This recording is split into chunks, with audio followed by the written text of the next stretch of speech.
All right. Now you should be able to hear me. Let me know this. Let me know now. I'm showing that my mic levels are peaking now, so let me know y'all can hear me. Intro it up again.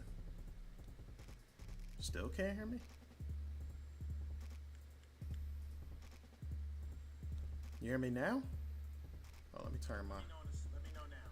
All right, now I can hear myself. Okay. All right, now we're good. All right, thank you guys. Thanks. Yeah, I didn't look at my levels. I didn't see the mic peaking. So let's do that again. What's going on? Mike Carter, Barbara Saunders in the building. Would it be like? Steve, would it be like? Ears to the street. Yo, yo. So we are in here, consciously aspiring. Would it be like? Yeah, I saw Mike. You was talking about that watermelon, and so it made me say like, oh snap. Let me yeah, let me go get that. Right. Oh, let me get it close to the camera. Right. So you're actually going to see like a video in a few seconds on me making this.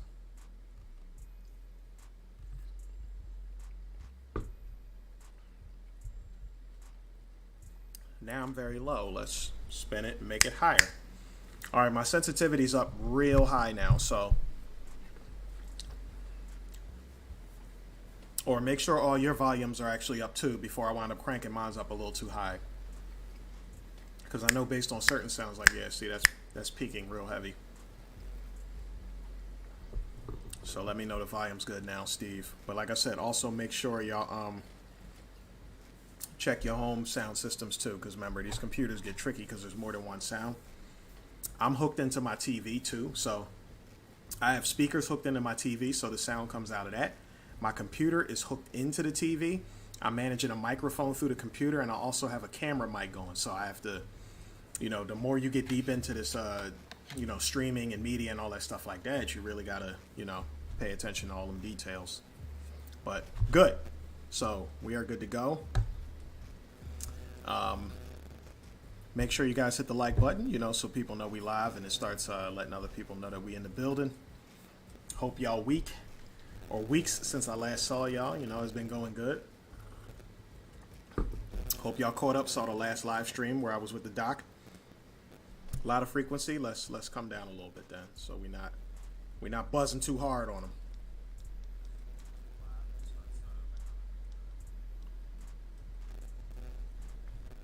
Yeah, I'm definitely getting like I'm not sure what I'm coming in contact with here, but I definitely can hear some light buzzing. Usually hear that when some magnetic fields come in contact with one another. But I don't know what that is.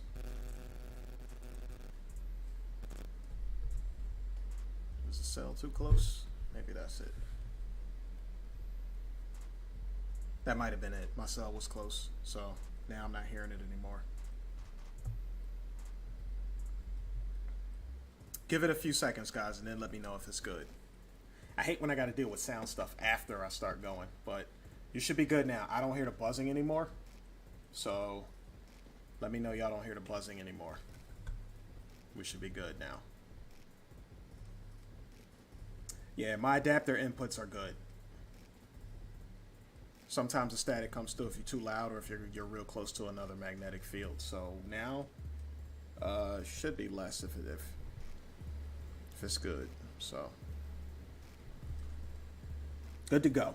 All right, let's get it. Eventually I'll upgrade my computer system again where I don't have to have a delay between y'all chatting and me saying things and the chat being able to respond back. The average delay on YouTube is about 6 seconds. So when you make your computer more powerful, you can reduce it to 2 seconds to none. So eventually we'll get to that point. But for now, this will do, right? All right, peoples, thanks for coming through. Would it be like? Would it be like? So what do we have on the take for y'all today? So I got a nice little video where you guys can see me make the juice that you see on the screen right now. So you guys will get to see that first. Then second, I got a bit of a preview on the information from American Healer. Because remember, the doc has American Healer, and then there's the lecture that is connected to it from the Sunday, July 10th, where we were up in Peekskill, New York, hanging out with Rob, you know, and his juice bar. and hanging out at the theater up there. So you guys are going to get a little bit of a science peek through the window, so to speak. Some beginner level science. So you guys have been hearing the doc talk about recovering and rebuilding the pancreas. So you're going to get a little taste of what's a part of that today. And then as time goes on, the dots and things will be filled in as we go on from there. So to start off, what I'm going to do is I am going to switch over, and you guys are going to get a look at the video of how to make the watermelon juice. The reason I'm putting this up is we're in watermelon season in some places, and some of you guys are in places where you could grow it year long. But it's probably the lowest cost with the highest juice yield, and to go along with it, you get plenty of hydration to go with watermelon. There's also high levels of phosphorus inside of watermelon too, so that's a really big deal. So yeah, all right, let's switch the screen over here, and I'm gonna get the video popping here. Check out how to make this. Is watermelon juice. You need a juicer. For some reason, I'm still talking to people where when I say, do you have a juicer, they keep telling me they have a Bullet and a Ninja and stuff like that. That's not the same thing, okay? So you're going to get a chance to see the juicer work and everything from here, just like you did in some of the previous videos. All right? So let's start off with that. Let's get some jazz music popping. And I'll provide a little commentary in the background while you guys watch. So what you're seeing on the screen right away is you're seeing the ingredients used and the materials used. So we got a lemon, we got 2 limes, we got some mint, and we got a watermelon. Bigger the watermelon, the better, because you can get more juice out of it. This was using 2 medium-sized watermelons, so I needed about a watermelon and a half for pretty much, what's that pitcher? It's at least a half gallon inside the pitcher that I made. So yeah, you see me rolling the lemons and rolling the limes. You do that to get the juice to push towards the center of the fruit so you can get a lot more juice out of it. That's something you kind of learn if you're in culinary. So what I used to say, you want to roll a lemon or roll a lime, right? So we're going to take those. This is an old-fashioned juicer. You don't want to put the thick skin of any fruit into a juicer. That's how you can ruin it. So you don't want to do that. There might be some industrial brands out there where you could just dump the whole fruit in, but you don't want to put a lemon and a lime directly inside of a juicer. Key limes you might be able to get away with, but you definitely don't want to, tear your juicer up. Thanks, Ears. I see Google Me, Emmanuel Briggs is in the building. What's going on, y'all? So, yep, I use this. Now, back in the day, Dr. Inky used to call this the Mohawk Samurai. This was back in the Minister Inky days. So, Mohawk Samurais would be 3 limes to 1 lemon. And so you would do about 6 limes and you would do 1 lemon. And, I'm sorry, it was 6 limes and 2 lemons, because remember, it's 3 to 1 ratio. And we called that the Mohawk Samurai. And then later on, it upgraded to either adding in or substituting in a grapefruit. So it's like a highly electric drink. So it's good for getting energy into your body, okay? So who that? That's Mika. Mika, what it be like? So yeah, that's what the Mohawk Samurai is. That's going back to classic Minister Inky days. If you make the Mohawk Samurai, when I do photography at locations where people drink a lot, what I'll usually do is I'll ask the bartender for raw lemon juice. Of course, they look at you funny like that, but I'm like, yo, I can't drink, so. If you want to get like a healthy version of a twisted face, just get something with a high amount of citrus in it. So that would be like your vegan version of drinking, so to speak. But if I'm ever in a position where drinking is not a good look, that will be the thing that I will ask for, just straight raw lemon juice or raw lime juice or something like that. I am a fan of grapefruit juice. I like the tart. If you have people who don't like a lot of tart, you can back down on some of the lemon and the lime in this drink. However, I can tell you now, that amount I put in there, you're barely going to be able to taste it, because the ratio is like, 15 to 1? When you talk about the lemon and the lime combined to the amount of watermelon that's going to be put in here. Amrita in the building, what it be like? I've been seeing Amrita a lot lately. Saw Amrita up in New York twice. So basically both events were in New York. So seeing Amrita up at KT's event and at Inky's event. So those was good times. Good to see you. Welcome into the building. citrus and melon, a good or no so good thing? Does the mixture produce alcohol in the body? All sugar produces alcohol in the body. That's what sugar ferments do. When they break down, they produce alcohol. But your body, keep in mind, alcohol and peroxides are produced in the body from breakdown products, which is why your body has the antioxidant system. It's not just for things outside the body, it's for things inside too. But keep in mind, a certain amounts of alcohols, which is why you have things like sterol, like you'll hear that OL at the end of certain biochemistry terms. Those are alcohol terms. So alcohols are going to be presented in the body either through breakdown products or from outside environment things getting in. So that's going to happen. This here is things that are like, these are enjoyable mixes, because obviously if you're just having a meal, you can just eat the melon by itself or just do the melon by itself. Combining the other things with it is not going to do damage to your system. So that's what if that's what you're worried about, that's not going to happen. But yes, if you're worried about the food combination, if you get gassy from any food combination you take, that's when you're going to want to back off on the mixing and just go individual until you find out what it is causing the gassiness. So off-gassing comes from miscombinations of stuff. So your body will find a way to off-gas the chemical portion so it can digest the rest. So you get real gassy when you do wrong combinations for your body.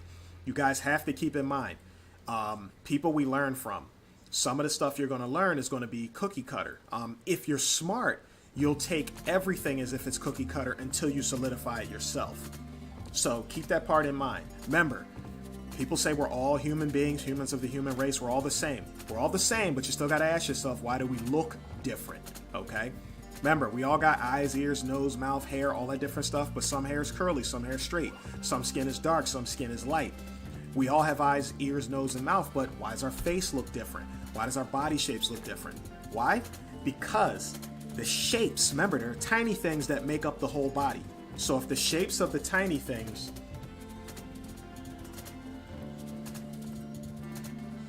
I was getting a call from somebody. So if the shapes of the tiny things are different from body to body, then they're going to make the bigger body that once everything comes together, those are all going to look different. Okay, so you got to keep that part in mind. So we're all the same as a part of the human race, yes, but there are things, small things that make up our bodies that make us look different, and you have to take that look into account. So that means all of the bacteria, proteins, and things that make up your body are coming together in different shapes. And those little tiny shapes, when you put foods and outside chemicals in or on the body, it's going to cause things to either link and connect or things to bang off of one another. So you start to learn what you should eat, what environment you should be in based on those reactions if you're trying to discover like what it is that makes your body tick, okay? So keep that in mind. It's all about the shapes. One person drinks milk, lactose intolerant. Another person drinks milk, they're not lactose intolerant, they get the food down correctly, but still over the years, it's going to help produce a lot of mucus and cancer. So there's certain things that remain true for all people, but in terms of disease and discomfort, those things can be a little bit different, right? Like there are animals that don't eat veggies because that'll tear up their gut. They're supposed to eat meat, something more acid, because their digestive system is more acid. So we got to take into account, even though we have, arms, legs, nails, hair, eyes, ears, we look different. Shapes are different. And because of different shapes, other shapes from the environment don't always interact the same way, which give you a different result. So maybe I can mix this watermelon juice, I'm fine. Someone else mixes it, they get gassy, which means they need to either take things away or do a different mix. So this is just me distributing what it is I do to you guys, so for your enjoyment, right? If this works out for you, it tastes good, it doesn't give you any gassiness or any upset stomach, stuff like that, which has not happened yet. I've entertained many crowds with this mix. So if you don't have any of those issues, then have at it. When you have some company, go ahead and mix up a batch, some watermelon, 1 lemon, 3 limes, or 2 limes, up to you how many you want. 4, whatever mix is comfortable for you, and throw some mint in there. This mix you're seeing on the TV, when you make it 1 or 2 days out from any event you're going to have, because if you let that mint sit in there long enough, then all of the flavors infuse together way better. And if you finish working out and you drink this, oh man, you'll love me. Trust me, make this drink, and after you do a workout, come home and, you know, maybe out of like, if you're in hot weather or coming out of hot weather, after you work out, give it about 15-30 minutes, drink some of this after. You'll love it. So this is the juicer I was talking about. I didn't pull the juicer apart in the video, but like I said, this is a slow, what they call a slow masticating juicer. So the fruit goes down the chute, and there's like a spinner. So fruit goes down, spinner pushes forward, and as it pushes forward, it runs into a filter with very fine holes in it. And as it pushes into that filter, the holes are small enough where only the juice comes out, and the pulp gets pushed out the front end, and the juice falls down. Okay? The ones where the blade spins real fast, I'm not a fan of those because they introduce heat, and heat denatures your food, because when you introduce heat to things, eventually enough heat starts to make the proteins fall apart. And certain fruits like oranges, you can tell real fast if you test juicers with oranges. Those ones that heat up or use real fast spinning blades, the orange juice is not vibrant orange. It starts to turn more brown. But when you get the slow press juicers like this, your orange juice will come out very vibrant.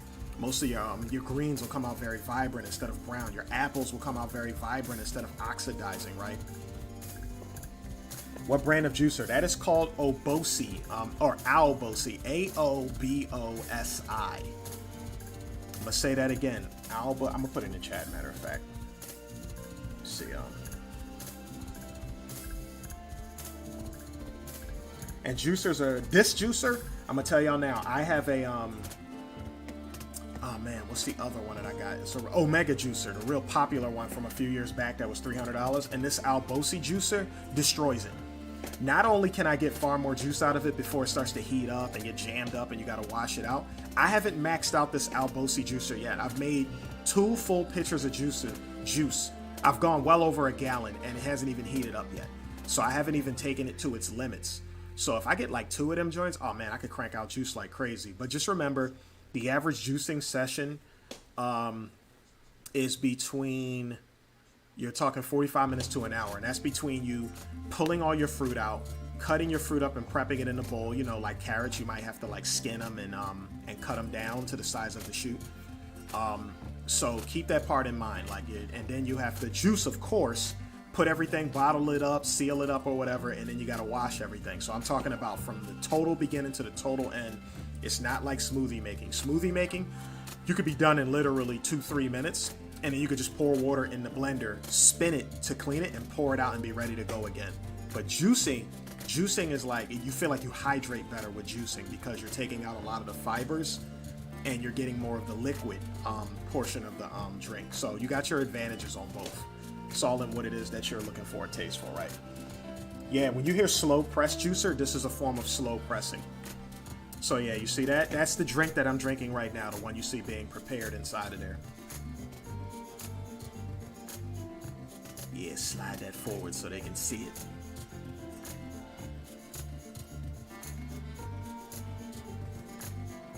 Yes, sir.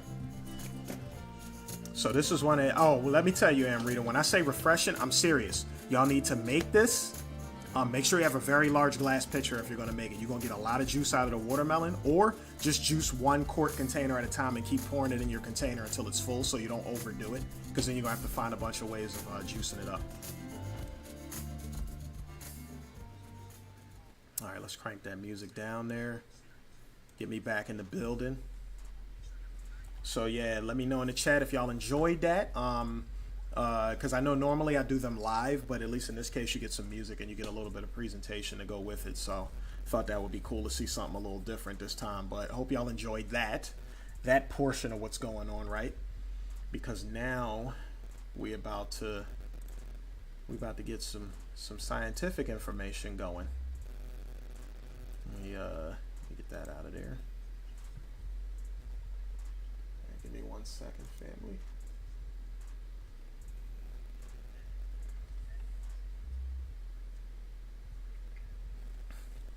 Transfer this into the screen real quick. Scroll up. Here we go. All right, peoples. So, for those who just joined us, like I said, we just saw the watermelon, how to make a watermelon drink video. Let me put that up. This is the drink. I already ate the watermelon on the side, but this is the drink you guys saw me make inside the video, right? Got to make sure you get you a cool glass. Make your presentation good for your company when y'all make it, right? Yeah. But yes, so you guys know for the past few live streams, and if you guys have been following Dr. Inky on other people's pages, because he's been going like hard on multiple YouTube channels talking about definitely CMOS and the American Healer documentary. So if you guys are trying to watch the American Healer documentary, it is available on patreon.com. Also, if you go to drinky.com, the Blu-ray DVD is available if you have a Blu-ray player. And it's good to give to, you know, family members who are not real tech savvy, don't like to use computers a lot, but they have a Blu-ray player. You can buy the Blu-ray and you can give it to them that way. Which has, in the American Healer documentary, it has the portion where you see Dr. Inky actually going to the ocean with his children, gathering the sea moss. It has all the science about reversing diabetes, but you also have to connect that with the lecture, which is coming on Patreon soon too. So there's a lot of data to be given out. If you've been following, you know, Dr. Inky is going to do a full, he said 24-hour, so it probably will be full 24-hour stream. You could say like diabetes class, like and CMOS class, like he's just going in on the information. So that's going to be on 9/11 on Patreon. So make sure you get you a subscription over there in order to be a part of that. But in this stream, which you guys are going to get, as you can see on the screen coming up, you are going to get to learn about something extremely important. This part came out in the lecture, so this is a little bit of a preview right now. You're going to get to learn about something called harmine. So when you hear the doc talking about, you know, being able to regrow the pancreas, you're getting a little piece of what he was talking about. And I'm going to read a little bit of what's going on the screen right there. Actually, I believe I can blow that up. That's a little too husky for the screen. But yeah, blow that up a little bit on the screen. So, diabetes, when people get into conversation, Doc will always talk about how, you know, a lot of healers will get into diabetes type 1 and type 2, but they'll be quick to talk about diet and exercise when it comes to diabetes type 2. But a lot of people will shy out on diabetes type 1, and I am one of those people. So this is the reason why I have certain scientific expert and health experts that I follow. I do photography for a couple of our nursing schools in the area. That includes Drexel Med and Columbia University. I may pop in every now and then on there, especially at their graduation where they're giving lectures on certain things.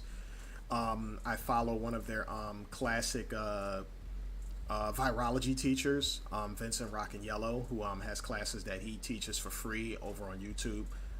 He used to teach at Columbia University. He had a virology class. So Dr. John Bergman, really good at repetition and consistency concerning his message. He's a chiropractor, but you know, for those who don't know, chiropractors are nerve doctors. They are not bone doctors. They are your holistic neurologists, so to speak. When they do their manipulation, they're not manipulating bones back into position, but by doing that, they're correcting nerve function. Okay, so keep that part in mind. You have other channels that you can learn from, such as Ninja Nerd Science. Man, what's the other guy? Armando Hasudagan. That's a classic one. If you're looking for things that's a bridge between a lot of this esoteric stuff, you might get over on Black Magic 363 with Brother Rich, or on KT's channel. If you need something to bridge the gap a little bit, you can check out Theoria Apophysis, I think is how you pronounce it. But you'll get a lot about magnetism. He has a totally free book on magnetism that he has. And I have the PDF document, which one day I'll probably pull it up on stream for you guys. But these are just a few places that, if I'm talking about visual and auditorial representation, you know, YouTube and listening to people speak, those are a few of the ways that I get it. Of course, I got a whole, like, I got one of those really huge, large ottomans that like multiple people can sit on. I got that, and it has an opening in it, and I got a bunch of books in there that I get stuff from. So you might hear me mention books such as what's the other one? It was something apartheid. You got Minerals for the Genetic Code. Man, I would have to start. I'll probably have to start pulling the books out to just start naming some of the titles. But that Minerals for the Genetic Code is a big one. I really like that book. But anyway, talking about the American Healer documentary, when you hear Dr. Inky talking about how to regrow the pancreas, one of the most important things you're going to hear about is this preview word here called harmine, which is actually an alkaloid. And if you guys do any reading in it, and you can kind of see it in the middle of the paragraph there, it's it inhibits monoamine oxidase. All right, let's do a little bit of reading. What we got on the screen. Let me rotate my mic a little bit. So it says harmine is a beta carboline and a harmala alkaloid. It occurs in a number of different plants, right? Most notably the Syrian rue and Banisteriopsis. Hold on, let me get this right. Banisteriopsis caapi. Harmine reversibly inhibits monoamine oxidase, or MAOA, an enzyme which breaks down monoamines, making it a reversible inhibitor of monoamine oxidase A, or REMA. Harmine does not inhibit monoamine oxidase B. It has other names that it's known as, so you guys might want to keep that in mind.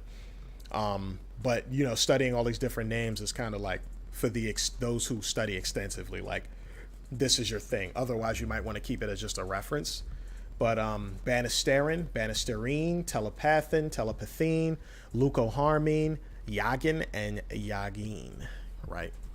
So we got different names for it. Now, let's go down to the cooker, right? Because I noticed this little bit of information. People are going to really take this and carry it. So let's go down. We got biosynthesis. Those parts up top are for people when I'm like talking like full on nerd type stuff, health with people. But for now, we just hitting it so you can be familiar.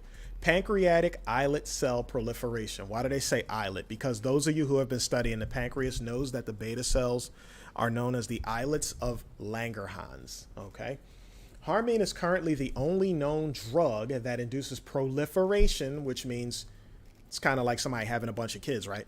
Proliferation or rapid mitosis and subsequent mass growth of pancreatic alpha cells, which is glucagon, which tells your body when it's low on sugar to start breaking down fats to produce more energy within the body. So that's glucagon. And then you have beta cells, which is the one we're most familiar with, which is insulin cells. So the body has too much sugar and the body is sending out insulin in order to let the body know to burn up the sugars, to get it into the cell so the sugars can be burned up, because there has to be a homeostasis or a balancing point within the body.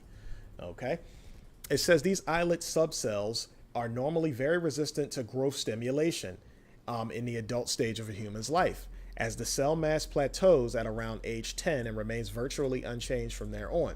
Other similar drugs have been successful in triggering beta cell proliferation in rats, mice, and pigs. However, these drugs were met with very limited to no success in human subjects.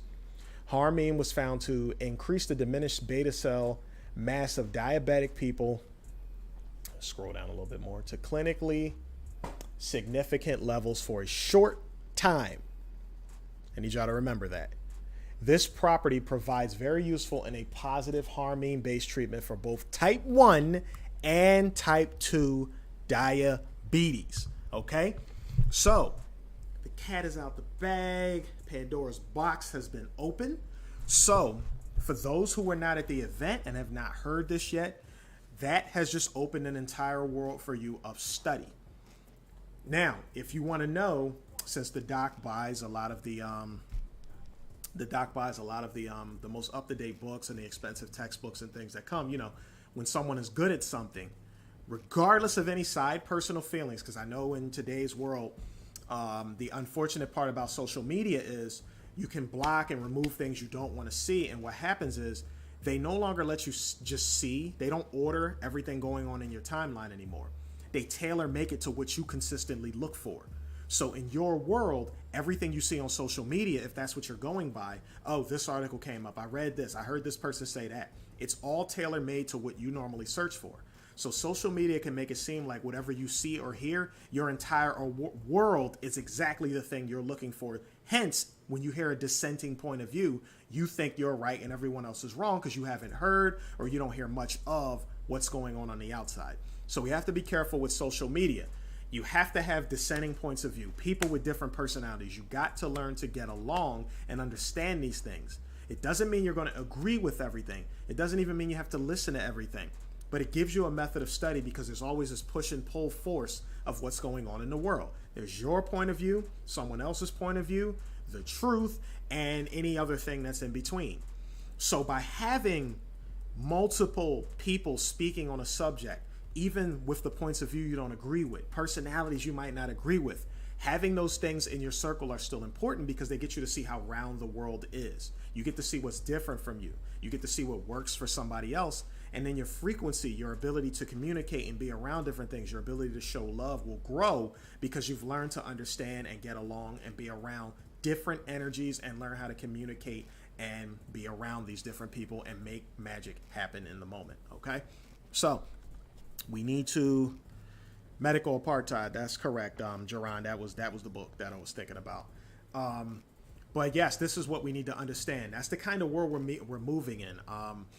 So when we're talking about harming, right, I wanted to bring this to you guys as a preview. So I want you to be aware. I want you to make sure you see American Healer on patreon.com/Dr. Inky. I want you to see American Healer. I want you to see the lecture parts when they come out. As we move into September, you'll start to see more stuff drop. Like on 9/11, I said, Dr. Inky is going to do a very large lecture. So you want to be present for that. You can take this information that I'm giving you and run off with it, but I don't suggest that you take what I just said and think harming is the whole story. And that's the reason why we're pushing everyone to go see American Healer, to make sure they're present for the lecture portions and the documentary and the long class that Doctor's going to have on 9/11. I want you to be present for that because I want you to see in totality, because if you're getting this information from me, that means it came from Dr. Inky, which means I want you to know the entire perspective that the doctor has that he's putting out to the world. So you want to be present for the rest of the information. You don't want to take part of it, make arguments, or take part of it and start to tell everybody this is the thing to look for in order to heal your pancreas, because this is not the full story. But harming is a big portion of it. And I wanted to make you guys aware of it, okay? So you can know what's coming down the pipe, so you can be prepared for it. And then when you look at all the information, the documentary, the lectures and stuff like that, and you've heard everything the doc has to say, then you can take that on and do your own research and kind of move forward from there. So that is the goal right now. The goal is to get the information out, to make sure that people stay in the studio long enough, so to speak, so that they can be prepared with this information correctly to understand what's going on in the scientific world, what's going on in the holistic world, and how we can fit ourselves in between. Because there's a difference between a healer and a person who's a teacher, who's informational.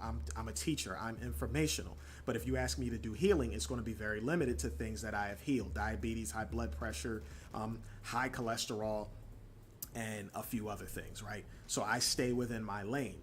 I'm an artist at heart, so I spend a large chunk of my time learning this technology, trying to make everything simple for you guys concerning sciences and health, but I put a lot more time in how to present it to you, okay? So I'm trying to add some sort of air of entertainment, because I know we have people who think that it's supposed to be all about just the info, and some of us can do that, but there's a lot of us out here who really need that entertainment touch, that way of keeping their attention, because remember, we're not all the same. I talked about that at the beginning of the lecture. We're not all the same.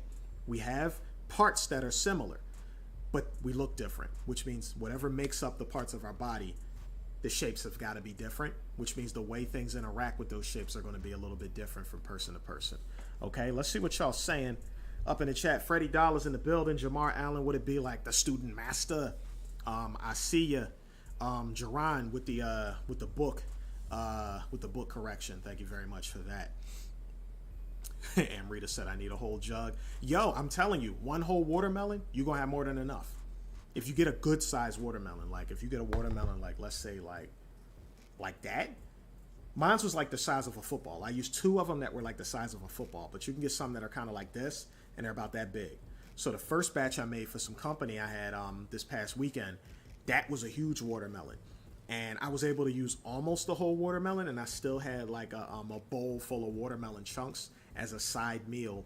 And my container that I had, actually, hold on, I'll show you guys the container that it produced.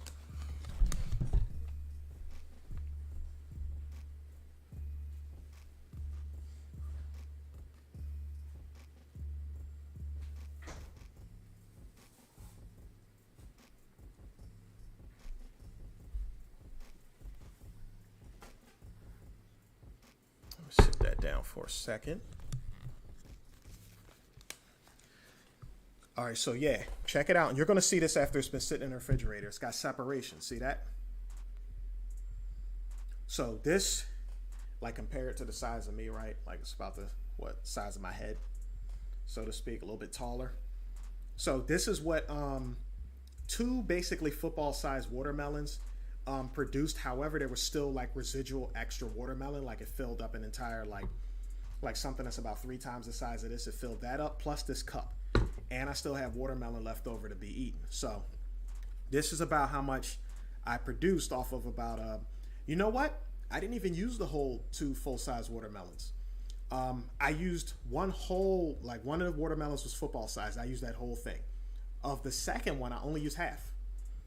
Right? So I'm going to stir this, get that mix going, turn the whole thing red again so there's no separation. And then what you see spinning around in there, that's the mint. So you just throw like a chunk of mint in there to really get the taste up when it sits in the refrigerator longer, right? So there you go. That's your, look how vibrant red that is. You see the mint spinning around in it? And that's only been in the refrigerator for about 4 hours. So it'll, by tomorrow, the infusion will be complete. So, and like I said, you guys want to, make you a batch of that. It's definitely going to be really good. But yes, melanin versus diabetes, right there on the shirt. One thing I could tell you guys is by wearing this shirt, it does have people asking, what does it mean? That is the goal. Some people think the goal of a shirt is supposed to be, they're supposed to know exactly what you're saying. No, we're talking about health information. So the moment someone asks, what does it mean? It starts the conversation. Now, at that point, you can work out how well you can keep someone's attention, how simply you can explain the information. It was funny. I wore mine at an amusement park. Well, amusement park / beach. But that's where I wore mine. And I was getting a question like while I was walking around with family. So I couldn't stay and explain the entire thing. So I left it as simple as one directly affects the other. So loss of this can produce that. Okay. So melanin versus diabetes. And we must have understanding that melanin pigment is everywhere. Eyes, hair, skin, everywhere, right? And because of that, we have the ability to interact with multiple frequencies and transduce that into an electrical charge that becomes energy for our body. Hence, when you hear Dr. Inky have his record come out called Sound Becomes Light, because remember, sound is a frequency. Frequencies is a disturbance. And a disturbance created can be a frequency that disturbs, right? There are frequencies created all over the world that disturb my eye. My eye has the melanin or the pigments in it to allow me to receive the vibration, the disturbance being created, and turn that into electricity, which can be used because electricity is a form of light and light is information, right? Remember, if something is disturbing the ethers, so to speak, right? And producing these different molecules and physical things that we interact with, things you can see, things you can name, that is what lets you know it's imparting information. To be able to see something is to say that is that thing over there. There's a rock, there's a tree, there's a leaf, there's water. That's information. And I'm speaking words that define what that information is, but you can imagine at the beginning of time, all people knew was what experience they had. The experience was the vibrations, was the information. So they didn't call it water probably, and maybe it was just a sound, but they would touch it and it would do something and they would decide whether this is healthy or cool or not and what they can do with water. So one way or another, the interaction with a physical thing imparted information. So some things are physical that we can see. Some things are physical that we can touch. Some things we can hear. Some things we can taste. So there's some things that other senses on our body cannot see. But either way, we are touching vibrations. Everything is touch. So when we hear something, that's because the vibrations that create that music or that sound is touching our ear. When we see something is because the wavelengths of light that is put out into the atmosphere is touching the pigment centers in our eye, which thus becomes a disturbance inside of our eye, which thus creates a electrical signal, which can go through the nerve channels and be decoded in the brain so that you have perception of a thing, right? Jeremy has awakened is in the building. What it be like? Let's see. I would advise buying seeded watermelon in the summer. I figured a way that works for you to preserve the rest. Unseeded aren't real. Well, yeah, I could tell you one thing. The watermelons I get are seeded. You will get pushback if you don't study the types of watermelons, the types of watermelon strains that are out there. Because what you're also going to notice, I got one person who argued with me one time, and they said no. They was like seeded watermelon versus unseeded watermelon, right? They're like, it's not really unseeded watermelon, it's unmature seeds, right? It's kind of like eating banana that's not ripe yet. In the watermelon, when the seeds are not mature, they're not black. So someone tried to make an argument with me that, oh, the seedless watermelon is not really seedless. It's just that they're not black, they're not mature, they're just the little white ones. So it's not much of a disturbance when you chew it. But I'm like, either way, it's still been modified. I was like, I will want the nutrient value of the fruit I eat to be complete. And we know that there's percentages and limits to things that man tends to mess with. But then there's also things that are kind of hybridized that man has not messed with. There's just natural hybrids. Two things come in close contact with one another, and they trade information, and you get a different offspring. It's kind of like saying I have an African child and an African dad and an Irish mother, and they mix to make a new child. So they're not synthetic, they're a hybrid. You see what I mean? So there's still what's natural and hybrid, and there's synthetic and hybrid, where I can take something that didn't naturally happen in nature and make my own mathematical calculation, right, and do something with it. So yeah, there's pushback for everything, right? But in my preference, I always look for the seeded watermelons because when you don't have a way, you don't want to go down a crazy scientific hole for things you don't have to. You just take what the earth naturally gives you, because the earth is a self-balancing pressure mechanism. So what the environment gives off, the earth it causes a natural what's the term I want to use? Natural pressure mediation is what we call it. So pressures are naturally mediated to cause a certain thing to happen. In the if you guys have ever seen a hologram before, like holographics, you got like a piece of paper or a poster or a card where when you flip it, it changes from one picture to the other. There's a term for that called incommensurability. And this is kind of how pressures mediate themselves across the world. So in incommensurability, if you were to take, let's say, a baseball card that's a hologram and flip it back and forth and the picture's moving, and you were to take a scissors and cut off a tiny corner of it, and then you shine an infrared light through it, you'll actually notice that a rebuild of the entire picture it's made up of will shine up on the wall. So that's incommensurability. Magnets are incommensurable. You cut a magnet a certain way, it automatically self-adjusts the magnetic field. It's not some physical thing doing it. It's a pressure mediation that naturally happens when you cut a magnet a certain way. It will automatically recreate the pressure to normalize itself. So the magnetic field, the shape of it won't be the same, but it will be balanced within the shape that it's sitting. So it gets real. Trying to duplicate nature is rough because there's always a self-balancing mechanism naturally happening. With humans, it's not. What we do is we notice a thing happening, we run some tests to see if it's quote unquote safe, and safe is usually within a certain percentage, and then we put that thing out to the world, and then that small percentage of things that go wrong builds up enough, someone does research on that, finds a counter to that, and so on and so forth. But there's always, if we don't do it the way nature does, there's always an imbalance point somewhere. And a lot of businesses imbalance things to a small percentage on purpose because that makes you keep coming back as a customer. So you make a car where a lot of parts last long, but you never make it unbreakable. See what I mean? If it's unbreakable, then we have something that must keep it going. Electricity, gas, propane, air, whatever it is. So we find some way to keep the person coming back. Okay? Let me see. That's correct. There's a bunch of unseeded fruit. People talk about the watermelon because I tend to notice that the things that have a strong affinity to African genetics get attacked the fastest. Bananas were huge in certain climates, and those have been unseeded for forever, right? Purple grapes are huge for melanated beings.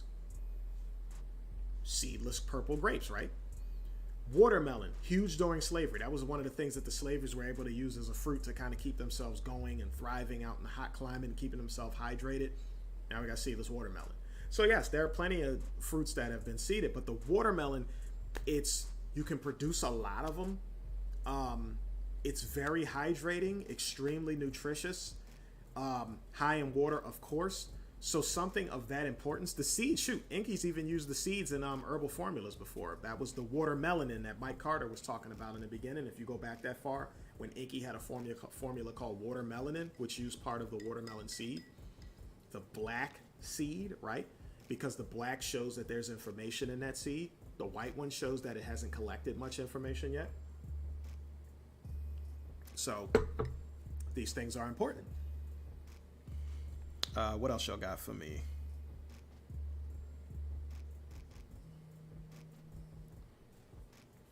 Give me a second, guys. I'm getting a call from somebody and tell them call back.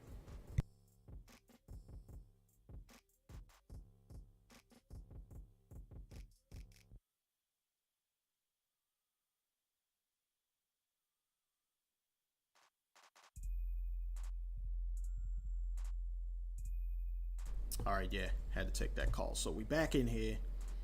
But yes,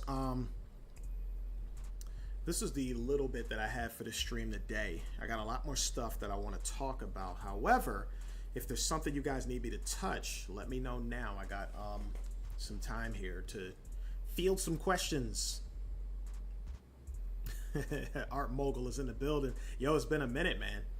That's one of my fellow artists, y'all. Y'all gotta make sure you in the chat you leave them like a Instagram or something in the chat, Art Mogul, so people can see what you do. Yeah, shoot, the watermelon itself, Jeremy, is good for blood circulation. Sometimes the pigment will give you an idea. Reflection of red, right? Does that mean all red things guarantee blood? Most of them, but no, not all. Like, for instance, red clover tea is excellent for cleansing the blood. The word red is in it, but the leaves are green. So, what else do you have? And there's also, like, red clover actually has red pigment in it, too. Like, if you guys actually see the bag that the herb comes in, it has red pigment in it, too. So, it is there. What else do we have? Because pigments being... I was talking with somebody earlier about pigments, and I've explained this before. Me being an artist and one of color theory, pigments are very important, especially in the body. Like, for instance, you guys might know that rhodopsin is the purple pigment that's inside the eye that allows you to be able to see in dark light. So you have the rods, the cones, and the rods and the cones come in 3 different flavors, so to speak. You got the S, M, and the L, short wavelength, medium wavelength, long wavelength.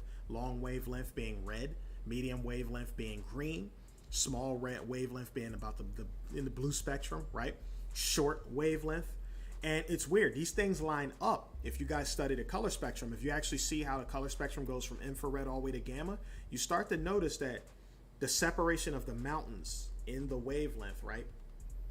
So when I'm going like this up and down motion, how close together the up and downs are, that's short wavelength. When those ups and downs start to get further apart, that's long wavelength.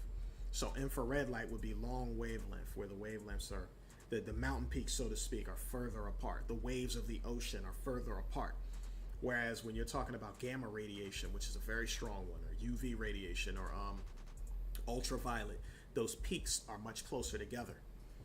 And I want you to equate those peaks being closer together with rapid fire information is coming in, rapid fire frequency at which anything is happening. Just imagine it as the frequency of something shaking, so to speak. Those ups and downs, those ebbs and flows are happening faster and faster. And obviously, if we're talking about, let's say, 5G radiation, 6G radiation in the future, right? You're talking about the speed at which something is constantly being hammered at, so to speak, right? Your heart, it beats. When it beats, it causes the mountain peaks to come. But you notice on the heartbeat monitor, the mountain peaks separate quite a bit. It's a beep, beep. They got some distance between themselves. But when you're talking about things like 5G, rapid beating music, blue wavelength light, you're talking about something where it rapid fires, right? So if it's disturbing the eye, if it's disturbing the skin, if it's like strong radiation from the sun, you're talking about in a minute, the amount of times that something is tapping on it So if there's waves hitting the eye and it's very fast, it's almost like something is shaking you consistently for a long period of time. And the question becomes, how much can you take? If I shake you slow and methodically, that might be useful. And if it does do any damage, the shakes are so far apart, I'll be asleep and repaired before it can ever do any meaningful damage. But if I'm shaking you very fast, you're going to get fatigued very fast. Because that's what it is, the friction. It's hitting so fast that it's fatiguing the melanocyte if it's the melanin. If the melanin is constantly getting struck, those melanocytes, the melanin, it starts to break down. So your body has to start reproducing more melanin. That's where your nutrition comes in, the ability to keep reproducing more melanin. You start to run out of the ability to do that, vitiligo, white spots, things like that, right? Hair starts to turn gray. If you start losing nutrients, the body cannot continue to reproduce a thing and keep it going. So that's where the minerals and the nutrition comes in at. So at the same time, when we're talking about those frequencies and those wavelengths, you have to take that into account. So somebody who has light skin, we have to look at those frequencies as information, right? So the sun rays are hitting. The melanin is so dense, it has the ability to look at all of the rays coming in, which is a combination, if it's from the sun, it's a combination of rays at a certain frequency. Your body can withstand the pressure, slow it down, break the signals apart, turn it into an electrical signal or electricity, and can be used for energy. If it's beating down too fast, then those things are flying in. It's almost like 50 people are throwing baseballs at you. How many can you grab, throw it in the basket for use later on before they start hitting you, right? And this is the essence of skin pigment and people who get cancer. You're standing out in the sun. It's like having a bunch of baseballs being thrown at you, and in 5 minutes you can no longer keep up. So eventually they start hitting you and doing damage, like the frequencies. What's the frequency? How many baseballs are hitting you within a certain period of time?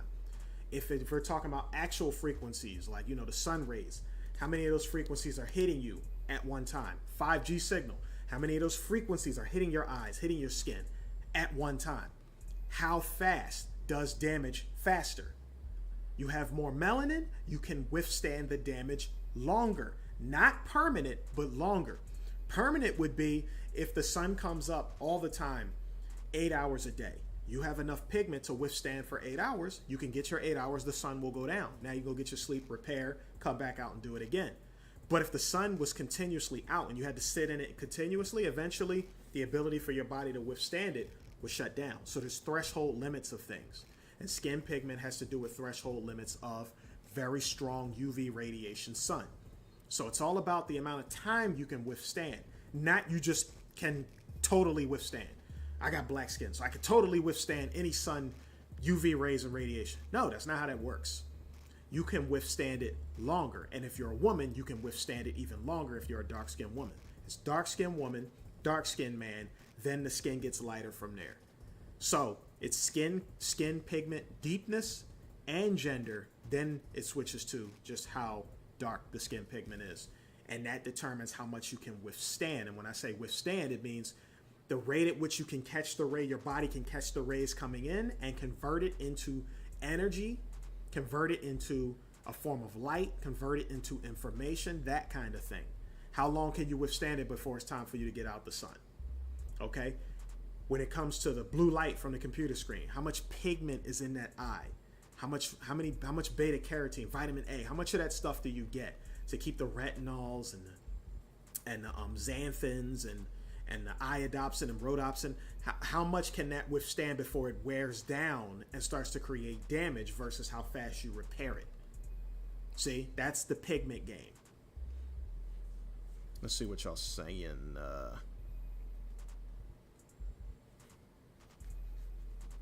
Dark female with gray hair, because you got to keep in mind, remember, we're talking about shape. Just because there's pigment in the hair and pigment in the skin and pigment in the eye, it does not mean that pigment alone makes up every part of the body. It's the pigment and the underlying minerals and phytonutrients and things that make up that part of the body.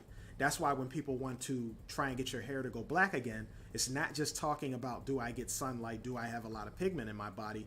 Okay, now we got to introduce other things. Carbon compounds, zinc compounds, things like that you get into the body that will actually reproduce black hair. versus things that you need to put into your body to produce skin, nails, things to produce muscle. Different compounds for different things, different ways amino acids that make up the proteins that make up the structure of a thing have to come together. So let's say you're getting all the sun in the world, but your protein load from your food, from either the mixture of plants or even the meats, if you eat meat, if that's off, the hair will not turn dark again because there's not enough amino acids. There's not enough materials to build the proper structure, proteins, zinc, things like that, right? So it's more than just one thing. And because the shape of our bodies are different, what works for one person might have to be modified a little bit for another because of all the mixing we do and all the messing with the environment, creating different pressures. So you got people moving from place to place, sleeping with different people, different pressures being created in the world because of all the chemical compounds and craziness that we go through. And then we wonder why it's not a cookie cutter method for everyone's health. So I tell one person to eat a certain amount of calories, do a certain amount of working out, burn a certain amount of calories, have a certain calorie deficit or have a certain calorie surplus, eat a certain amount of this nutrient and that nutrient. But the next person I talk to, I got to talk a little bit different. I got to modify the numbers. I might have to switch out some of the foods. I might have to switch out some of the minerals because that might not be the mineral they're missing based on their home diet, home location, home environment. So we're talking it's a big pool of things that humans need, but they need them in different amounts. And in some cases, people may have adverse reactions to them because they're coming in the wrong form. So in the scientific world, these things get really difficult. So when you're investigating for yourself, you have to learn how the ancients learned when it comes to plants, allergies, foods, environment. You have to consider every detail. If you consider the natural details, you have a much smaller list of things you have to consider, unless you're living in a location where chemicals are constantly introduced, where things get a little bit harder. Because a person living in the jungles of Africa near the rainforest where there's no tainting from chemical compounds, well, they just have to deal with simple things. I find a new plant.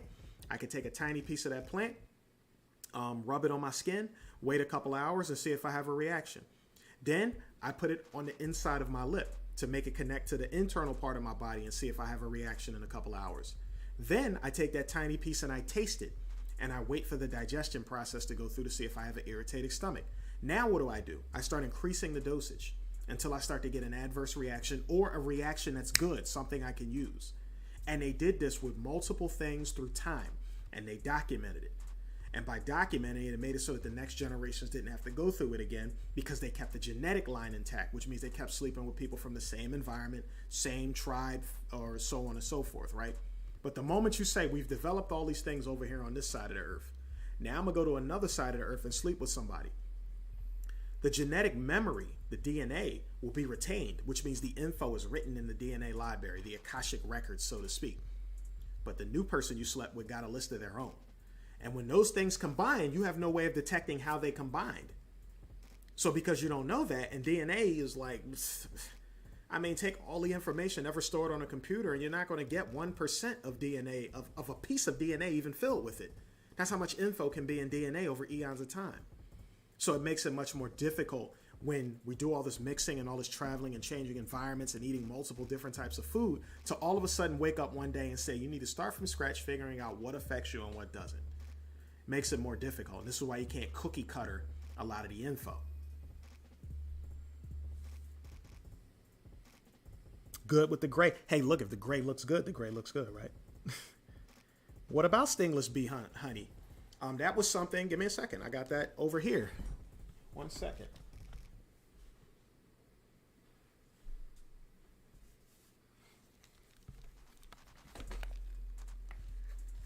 I need to start cleaning off the edge of it. But this is the Nasut nectar that KT had up in New York.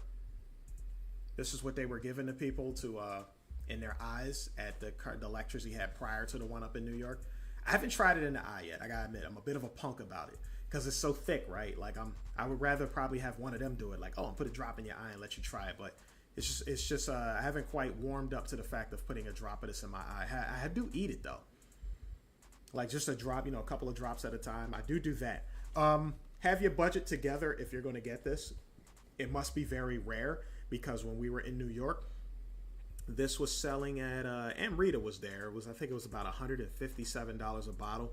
And if you got the one that had the scooper in it, the bigger bottle, That was 3 something. So basically, that's your PlayStation money, right? That's that stainless bee honey. This is the one that they were, according to what I learned. Because remember, if you guys go to Mr. G's channel, the lecture from New York is free. It's on there where he talks about the Nasut nectar. He talks about the stainless bee honey. So if you need the information talked about on that, you just go to Mr. G's channel. And KT and Victor's entire lecture is on his channel right now. So you can get that information easy. Like I wouldn't even have to go through that whole thing. You could hear it from the person who actually got it. But they say this is the honey they were talking about where it soothes your stomach when you're having like stomach issues and stuff like that. This is the honey that you use where you put it on burns and stuff like that. And he said definitely if you mix it with the sea moss and go in with that, it's like a supercharging kind of thing. So check that lecture out over on Mr. G's page. That's just like 3 hours and 16 minutes. It's the whole thing. So the purple phase, yeah, right. Look, Carly flexing. Carly flexing. She get that she got VIP seat.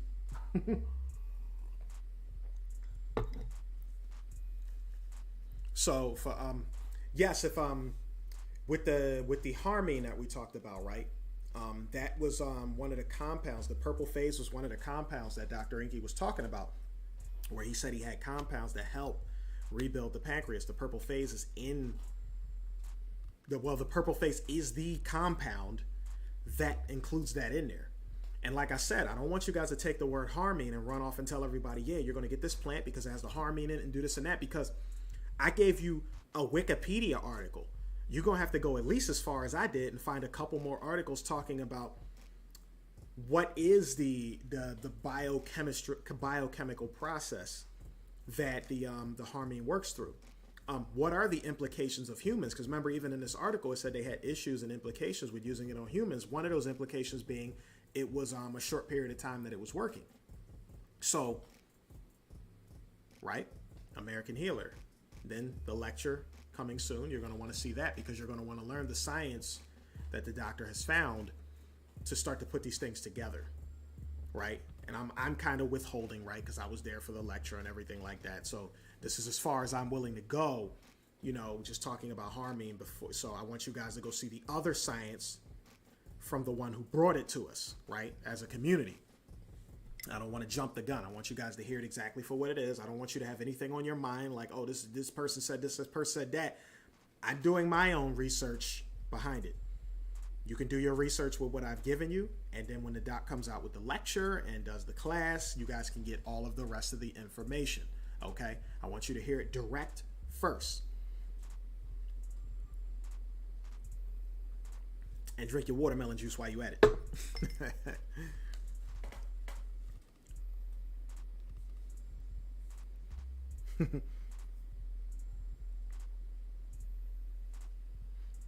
Oh, see, Carlene, and then you starting trouble already.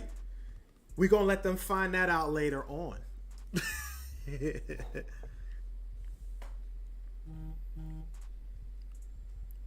But yes, for now, family, that's what you got. So there's much more to be learned. Carly letting the cat out the bag already, talking about the poison parts of the honey and all that stuff like that. See, and all right, that time is coming, right? You're gonna be able to give all that, right? So, but then again, family, this is why you do research, right? You do the research because you're trying to make sure that the information makes sense to you too. You don't want cookie cutter info. I heard this thing, I heard that thing, and then you're just giving it as, oh, harmine, and now you're running around telling everybody that to go find Syrian rue and get you some harmine in, and then they messing themselves up because you didn't do the proper study and get the proper information. You didn't stay in the studio long enough, so to speak, correct? So make sure you guys do your due diligence before you go around, really running off at the mouth and getting people involved in things they shouldn't be in that fast. Zareda is in the building. Tariq energetic. Would it be like? See if anybody else snuck up in here. The Greater Amun. What's my thoughts on hydrogen water machines? I don't really have one yet. I wasn't. I hadn't reached the point where I've ran down the rabbit hole with that yet. I don't want to go into the speculation grounds of it. Of course, we know tons about hydrogen and water and stuff like that, but I have to do a totally separate study when you know, because we still have to talk about we got to talk through structured water too. So if you guys haven't done your study on structured water first, you should do a study on that, right? Because if you start getting into the water thing too fast without doing a study, you'll just be chasing down any type. Because now you got you got, like you said, you got the deuterium water issue, you got the hydrogenated water issue, you got the alkaline water issue, and then you have the purified water issue, and you can run down a huge list. High pH water, electrolyte added water. You get into this big rabbit hole of different types of water. So I'll go look into that specifically for the sake of details instead of just the surface level kind of thing that I know right now. I'll look into that and I'll get back at you later with that information. But for now, I don't have a formulated opinion about the hydrogen water machines. Now, if you're talking about the ones like the Kangen, where they were splitting water molecules, we learned long ago that Japan did a little apology on that because it didn't work the way they thought it worked. It wasn't exactly what they were saying it was, or it wasn't doing exactly what they said it was. So I just try and get as close to nature as I possibly can. I've only found one place where I've been able to actually go into the water. Like, actually, I can put a cup into the water and drink out of it, and I found that in Grove City, PA. I've only ever found one place where I can do that, and that's not easy to find. I couldn't like go up to a river and tell you exactly how I know if the water's drinkable or not. Like, I don't quite know how to do that, because even out in Grove City, I was looking for nearby springs, streams, and stuff like that I could drink out of, and I had the people from the neighborhood back it up, and I actually saw them do it.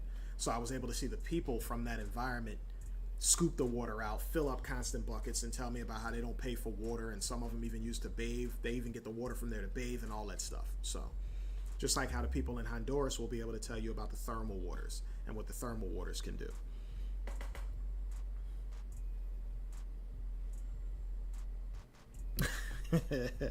Look, Davita's starting trouble too. She carried a hydrogen water machine around. But what I'm saying is, I don't have much of an opinion on it. That's all I'm saying. Like, I ain't gonna be the one to say yay or nay on it. Not at this moment.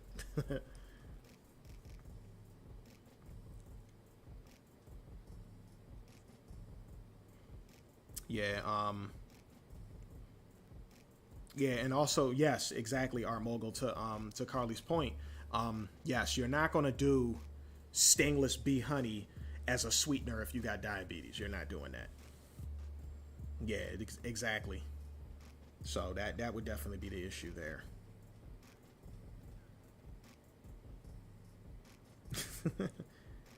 What else y'all got for me before we get out of here? And I'll load up another one in the clip later on for y'all.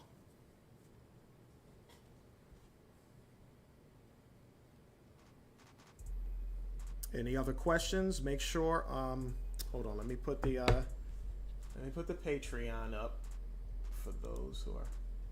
Let's see. .com/Dr. Inky. Make sure I didn't type that wrong. Choose a website.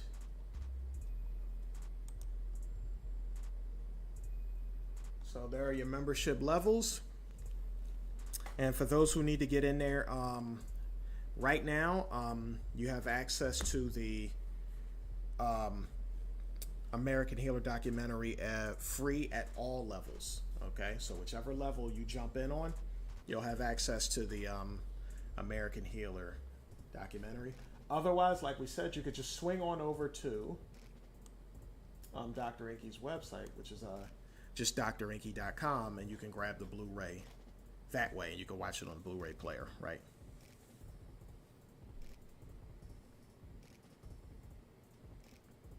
You want to formulate that into a question, BMST Group Inc. Gaining muscle mass as a naturally skinnier person. I could assume how you're writing that, because you would be. There's actually somebody that I'm training right now. He is 6 feet flat and 166 pounds, and wants to gain weight. He has been that size his entire life. So people are trying to force him. He has anxiety issues. He's an introvert. and he does not. He doesn't like to eat a lot. He doesn't have a very big appetite. But a lot of the trainers he keeps running into keep saying, we need you to eat, eat, eat.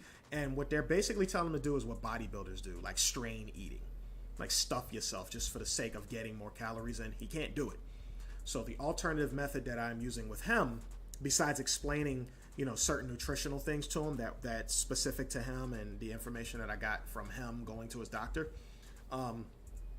is I'm putting more pressure on his muscles. Like I've already found out from his previous trainers that he was lifting way too low, because they had him like when he was doing his chest presses, and they always talk about, can you gain muscle mass based on the way you're doing an exercise, right? Yes, you can to an extent, but in his case, we're using dumbbells and he's laying down and he's chest pressing 20 pounds in each arm, which is 40 total, but 20 at 20s. He's doing 20s on the dumbbell press, right?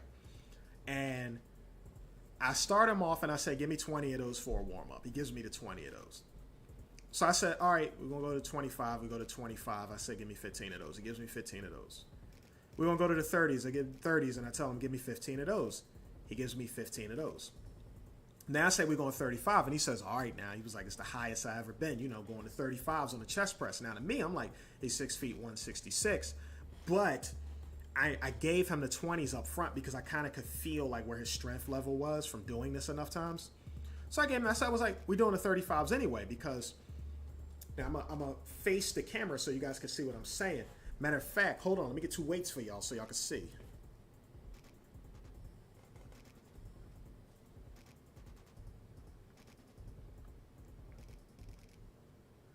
Like the video, Scott. Yeah. Thanks for the lookout. Muscle mass with the herbs and sea moss, KT Zanzibar moss, cool, but is there protocol in place? I can't answer for KT's protocols. I follow harder through Dr. Inky. And as much as I like for you to get the sea moss in, you should get the Blue Magic in. You should get the Ocean Steak in. You still have to do the work, and you still have to get the calories in, because you'll just be a nutrient powerhouse if you just do one of them. So hold on, let me show you something.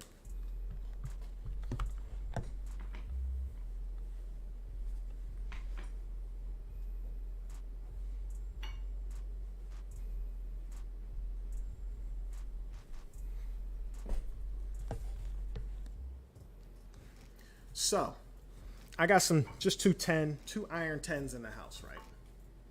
2 iron 10s. Now, when I have people do chest presses in the gym, when they're using weights, right? And not calisthenics, because I need y'all to understand, I am a certified calisthenics specialist, but I've been in the gym enough.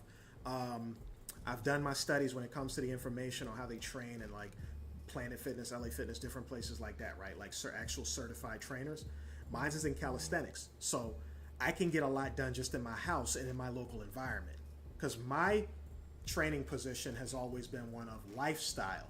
So I want to know what your goal is for what you're trying to look like, and then I'm trying to help fill out your lifestyle. If you're trying to be a bodybuilder, yeah, I can help you with that, but that's not my lane. So I generally, if people want to bodybuild, I'll get their body to a position where they have a good foundation, and then I move them over to another trainer who specializes in that.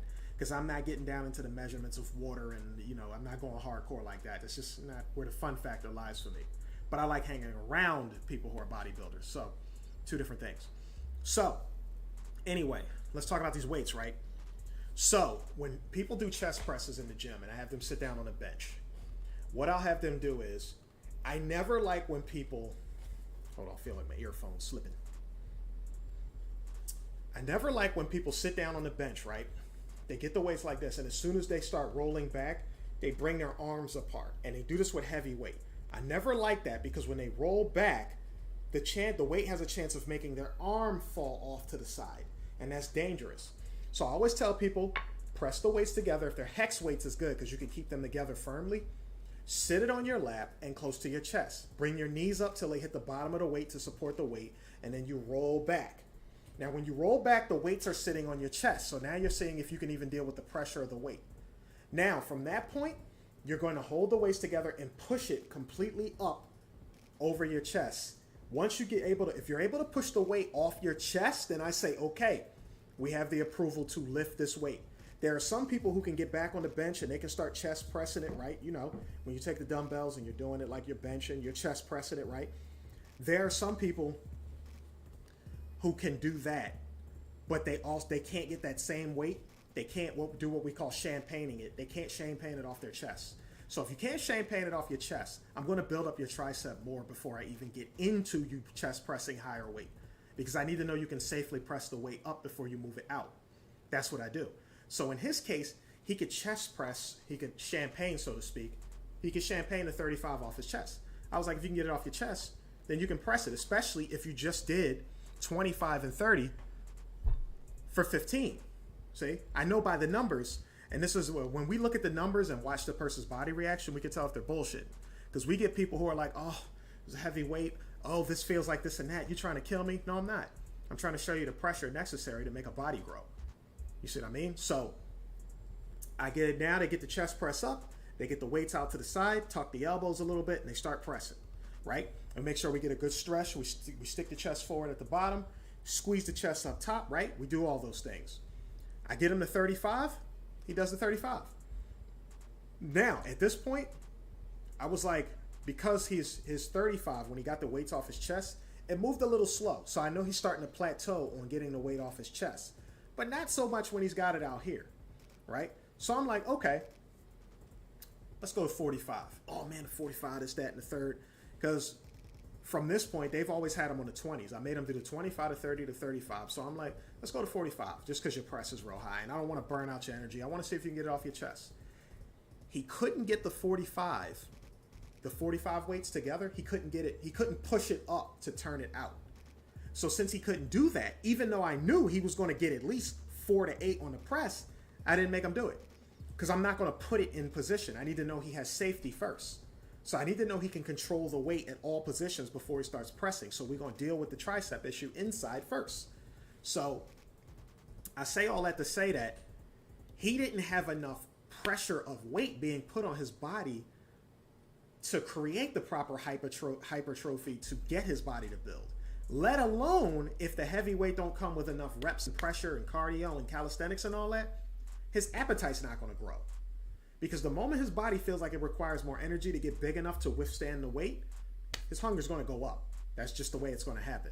Unless he's got some other hormone deficiencies, which, you know, I went through all of that. And at the moment, I'm not seeing anything. I'm not seeing any hormone issues. You know, ghrelin, leptin, that whole kind of thing, right? So with that being said, your body is not building muscle because you want to look a certain way so it gets bigger and all this stuff like that. It wants the muscle to look a certain way. Your body puts on mass on the muscle to move bone. If the bones feel like they will break, if it feels like body structural integrity will be compromised because of heavy weight, your body will grow so that it does not break under the pressure. That's why it grows. If the body feels like the stature can be handled under the pressure being given, then the size of it will not grow. And if the calories aren't there, the size will not grow. If the protein, which is the scaffolding, so to speak, the structure pieces that are needed to even make the frame of a bigger muscle aren't there, it will not grow. If the hormones are off in some sort of way, there is no instructions, and possible, if there's nerve damage, no signal getting there to make it grow. Okay? So we have to include all of these things. If any of those factors are missing, that is the reason the body's not responding, and you're getting you're probably getting something off happening to your body. So, and you're also going to increase your mitochondria when you do the workout too. Because remember, when you start lifting more weight and you start growing your body bigger, your body's saying, okay, a bigger body needs more energy to move. This is why when you're on a treadmill, if you set the weight on the treadmill, the calorie counter that's on it, right? The calorie counter is going to drop. It's going to move up faster when you burn, when you weigh more. When you weigh less, the calorie counter is going to take all day. Why? There's less body to move, which means less energy needs to be consumed to move it. So it can go a further distance with less energy being burned. That only makes sense, right? A bigger thing requires more energy. If I tell you to carry a 50-pound backpack, you're not going to get as far as if I make you carry a 10-pound backpack without getting tired. That's just natural. The body works the same way. So if you want to be heavier, lift more, and still have cardio, that's going to take some hard work. because your body's going to be a bigger size, trying to encompass enough energy, oxygen, electricity, nutrition. You're going to need to eat more calories to maintain the size, and you need the amount of calories a lot in protein, because remember, as you use your body, you're tearing parts of it down, which means you need more nutrients and minerals to build it back up. So that means the increase of amount eaten goes up. So with great power comes great responsibility, if these things make sense. Okay?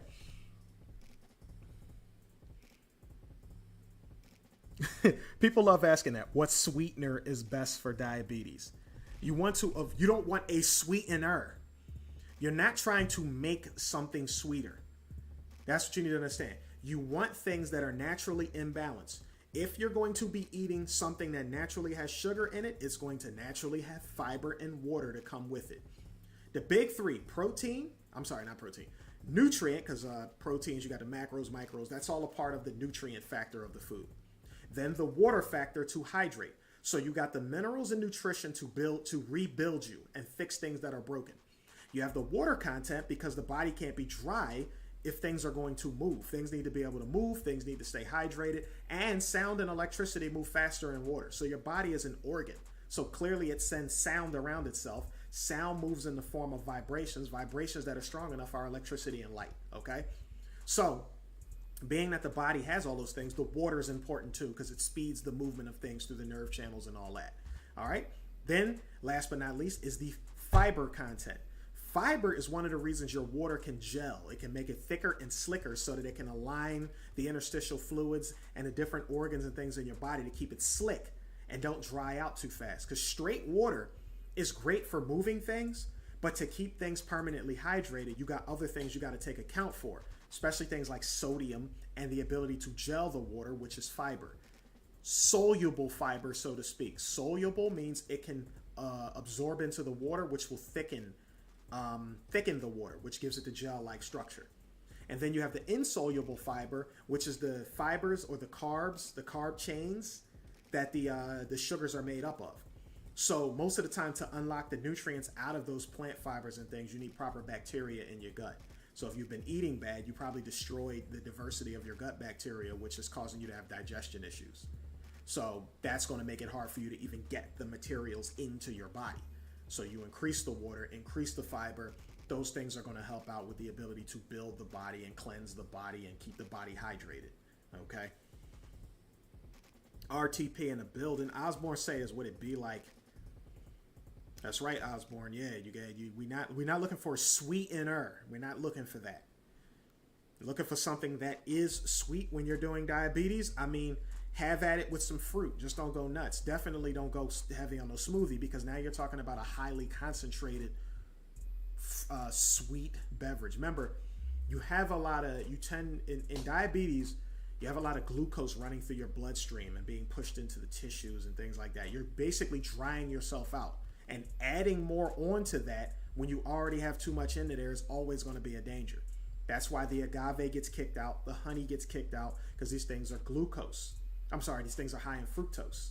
And fructose doesn't make the numbers spike in the doctor's office, so people start to think that it's okay. That's not true. All right, who else is in here? What's a good source of protein? What's a good source of protein and calories? I mean, old school method is just a whole bunch of starchy food. Like, you're going to be starchy food and meat. Like, if you just don't care, like, about the health factor of it. Because there's two ways to build the muscular, more big body, right? There's the healthy way, which takes time. You're going to have some years under your belly and watch yourself slowly get bigger. Then there's the unhealthy part, where you just meating it and barbecue sauce and chicken and more eggs and more chicken and some beef and whey protein, and you just having at it. Like, that's the unhealthy way, though. That's how people tend to wind up with digestive issues that are on bodybuilders and eventually heart attacks. So it's two different ways that you can go about it. But when you're talking about protein, you got to break down what protein is. Remember, all foods break down into some form of acid. Carbs, carbonic acid, or you could say it comes down to citric acid, right? And then you have proteins break down to amino acids, and then you have fats break down to fatty acids, okay? So things always break down into something. So protein is a chain of amino acids. You got peptides and proteins. The only difference between the two words is the amount of amino acids in the chain.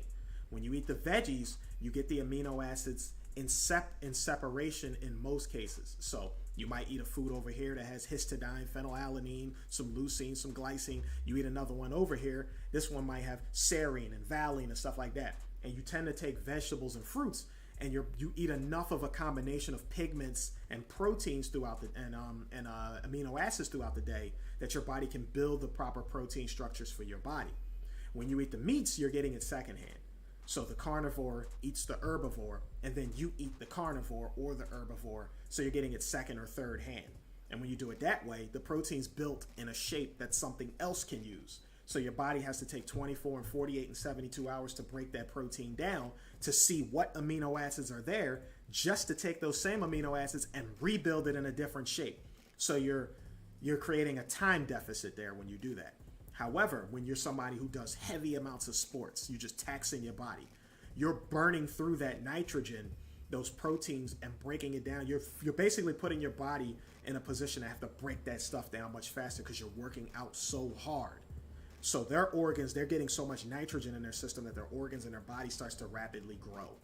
But sometimes it takes a lot of nutritional supplements to keep from destroying your body when you're going that hard.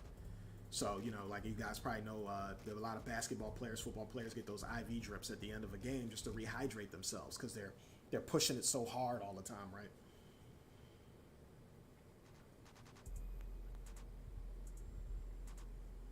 Yeah, that next question you got, BMST, is very high on food-wise and herb-wise. What's a good source of protein and calories? If you're just trying to get a whole lot of protein in, you might want to just do some research on your health food section, like at your local Whole Foods or something like that. But again, if you're looking at what the doc's got going on here, since you're here in this chat and you know that this is a supporting channel of Dr. Inky, you're going to want to definitely get some of that Blue Magic in. You'll want to get some of that ocean steak going. Okay, so definitely get those two things going, because you're going to get a lot of those missing fats and those missing amino acids that you're trying to get.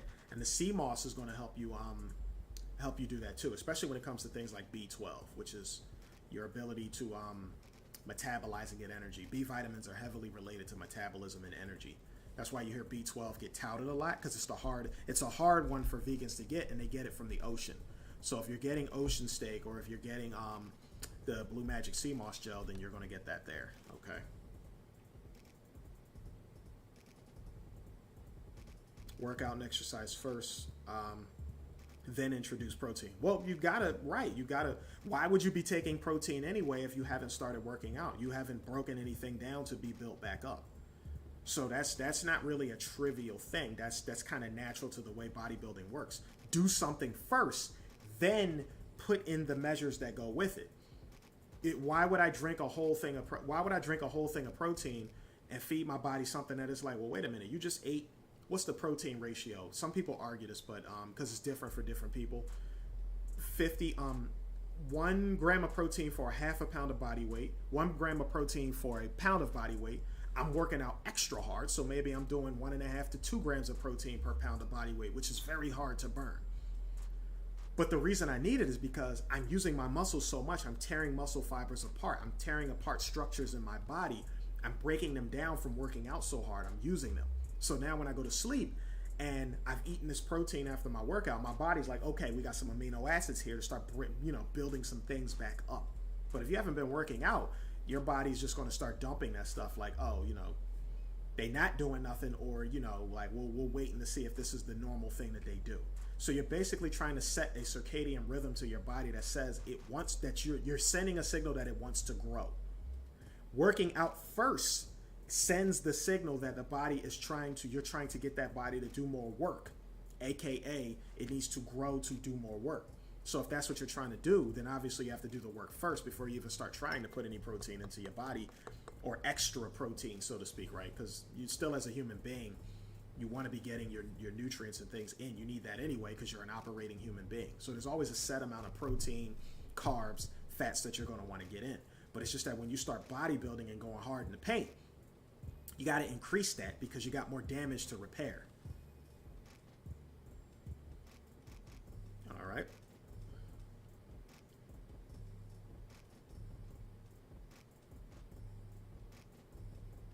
Should we take into account BMI when wanting to gain weight? If you want to be mathematical about it, yes. But if you're saying take it in, that is a way to break that question down.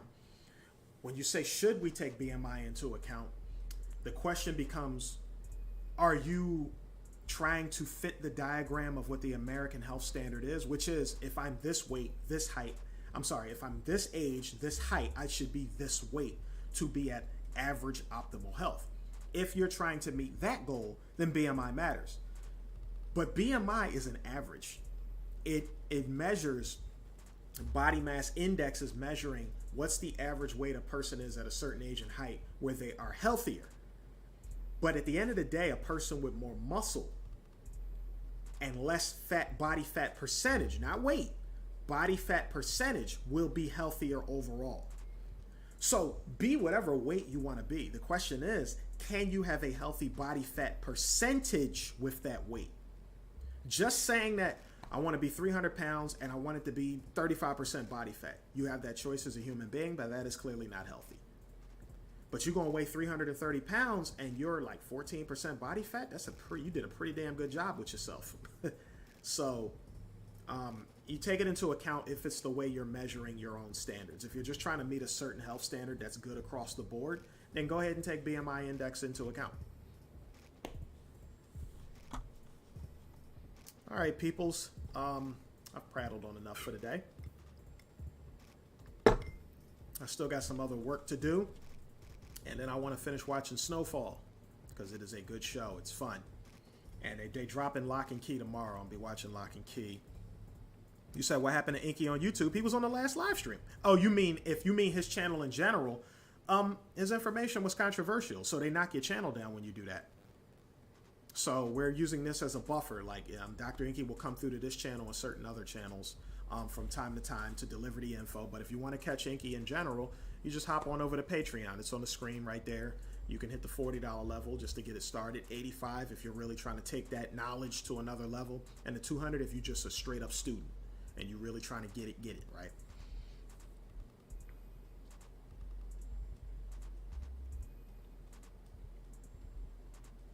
That is correct.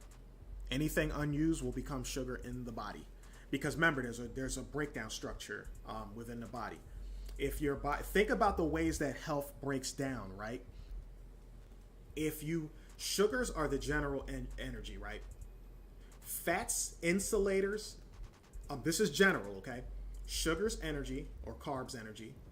Fats, insulators. Proteins are structural, okay? Now, we can call all of them structural to an extent, especially if you start talking about more than one type of sugar. Like if you talk about like galactose, which has to do with the integrity of things like skin, right? Or the integrity of like the milk that the mother has. So, but in general, we're talking energy, insulation, structure. If a person has diabetes, one of the ways they can stop from spiking their sugar but still get energy out of the body is to do the ketogenic diet. See, you move to fat because fat takes longer to break down. It's slow metabolism. So the chances of it spiking sugar is just, damn. Once you run out of the ability to use fat, protein comes next. But here's the funny thing. You notice a lot of the times when they're detecting cancer in people's bodies or kidney issues, they say things like, I'm detecting proteins in the urine, which means your body's ability to break down the primary things it needs to keep itself going has been compromised. So your body on its own starts whittling through other forms of energy because the ability to metabolize one of them started to go. Now, when you lose pancreas and you wind up with a pancreatic issue, that can be very rough because now you're talking about your ability to metabolize is heavily stunted and you're trying to recover from cancer. That's a very difficult thing to do. So, but anyway, yes, things unused will break down into sugar. And if you guys take the time and study the pathways in the body, especially like gluconeogenesis, so gluconeogenesis, glucose, neo, new, genesis, creation. So new creation of sugars within the body, meaning you're moving to store something. Gluconeogenesis. Breaking down is lysis. So glycogenolysis or glycolysis. So you're breaking down sugars and turning it into what? It moves from sugars and then you got these acetyls in there and then it comes into the citric acid cycle. Remember, sugars break down to an acid. citric acid cycle, and then it goes through the citric acid cycle into the electron transport chain. ATP is made, which is your energy money, so to speak, right? Your light energy money, ATP, adenosine triphosphate. If you have the fats, you break down into fatty acids, but there's also a pathway where the fats can move into the glucose pathway, can become the acetyls, can go into the citric acid pathway, and eventually turn into ATP. Proteins have a structure where that can happen too. There's a chaining structure where certain things take longer and produce more ATP, and where things are shorter pathways produce less ATP but faster digestion. So you're going to get this, like your body's like, okay, you're eating a lot of this. I can't process it and get it out of the body faster than I can store it. So sometimes the body, so something doesn't become dangerous, will lock it up and store it. So sugars get locked and stored up in fat. Fat is fat, so fat becomes even more fat storage, right? So it can eventually break down slower and break down into sugars, which will break down into light / energy / information, whatever, right? And then protein, same cycle. So the storage mechanism will always be in the adipocytes. Adipo meaning fat sites, fat cells. That's the storage mechanism. So you burn up most of that that sugar from the diabetes that you got traveling in your bloodstream and in your tissues and all that stuff like that. When you start burning and getting rid of most of that, one way or another, then eventually what's going to happen is your body's going to kick on the signal for what I talked about in the very beginning, for a glucagon. So now you're not so much worried about insulin. Your body's kicking on glucagon, which is they're burning so much energy, we need to create energy.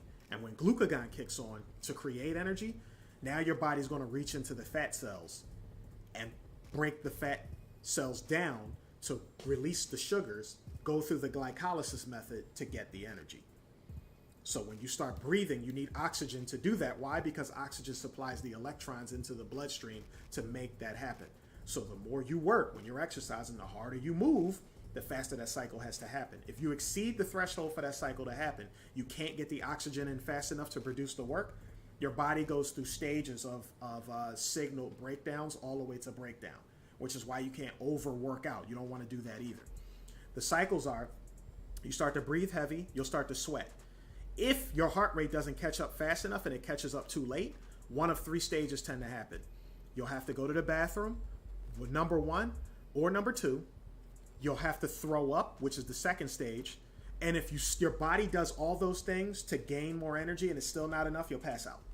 Your body will go into the lowest power state possible to repair the damage because there's not enough oxygen coming in to meet the demand of all the energy you're asking for. So what it does is it shuts down a lot of the systems so that it can focus strictly on repairing the ones that will keep you alive. But you might go into you'll pass out, you go into a coma, those kinds of things. So you gotta be careful with that.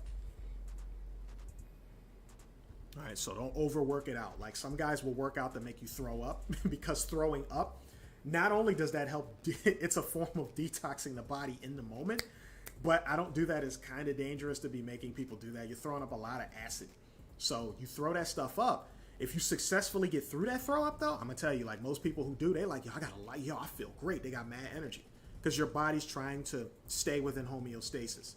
For it to operate, a certain amount of energy is needed, and a certain amount of oxygen must continue to come in, supplying the electrons to keep that body moving. When you start doing more work, the demand for electrons go up to make the conversions in the body happen to keep energy coming in. So you start breathing heavier and harder to get the oxygen and the needed electrons in. The moment that threshold is exceeded, like I said, pass out time. Imagine if your body ran off 300 electrons. They're making this number up, but it's very small. If your body ran off of 300 electrons per minute, and you start exercising, and your heart rate raises it so that it's doing 1,000 electrons per minute, but then you keep going hard in the paint, and the requirement of the work you're doing is 2,000 electrons, but the threshold of your body without actually destroying itself, trying to use its parts, is 1,500. Your body's going to say, instead of trying to reach a 2,000 demand, because I have to make his body operate plus meet the demand they're adding, I'll just drop some of the normal bodily functions, which reduces the 2,000 to like below 1,500, where now you're not up and moving around operational, but there's plenty of oxygen and electrons coming in to do the work to repair the damage and the extra crap you were doing. So it's a Again, it's a balancing act. It's a push-pull. It's a negative feedback loop. So the exercise can help put pressure on the body so that the body can build and accept more oxygen, which hence is more electricity, and muscles get bigger, which is more electricity, which can accept more oxygen, and so on and so forth, to carry around a bigger body or a higher threshold of work, either one, right? All right, peoples, that'll do it. Thanks for coming through. Let me get my due diligence out the way. Make sure you hit the thumbs up if you haven't already. Subscribe to the channel. My Cash App is scrolling across the screen right now. $ Marvin Burwell. If you want to drop a little something for the knowledge, because at the end of the day, I'm on Patreon too. I got all this other art stuff going, and I even have a nonprofit where we're helping the kids out. So every little bit helps. In regards to that, make sure, I think I mentioned subscribe to the channel. Make sure you follow me on Instagram, because if anything happens to this channel, then you need to know that the message will be sent out on Instagram for you to know where we are and how I'm going to continue, or how me and the doc are going to continue. That's just another level of security. So, because remember, when people didn't see the doc on YouTube anymore, they start searching. You needed a place to know where to get the info of what happened.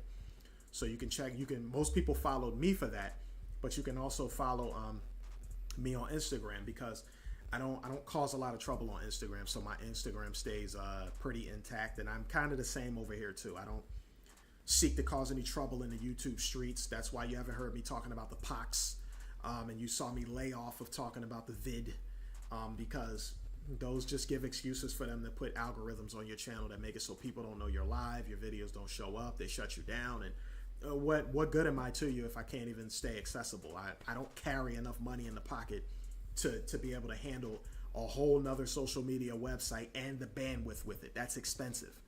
So that's something that people have to decide. We want they have to give someone that power, like a massive amounts of people, because most of us, let's be real, if y'all could do that, y'all would have done it already. They would have said, you know what, we all got money. We're going to put it into one of these brothers over here in the conscious community. They're going to make a new social media platform and manage it. And we're going to make sure we pay them enough, because obviously no one can do that for free because it costs too much. So those are just options. This is not something that I'm telling you to jump up and do.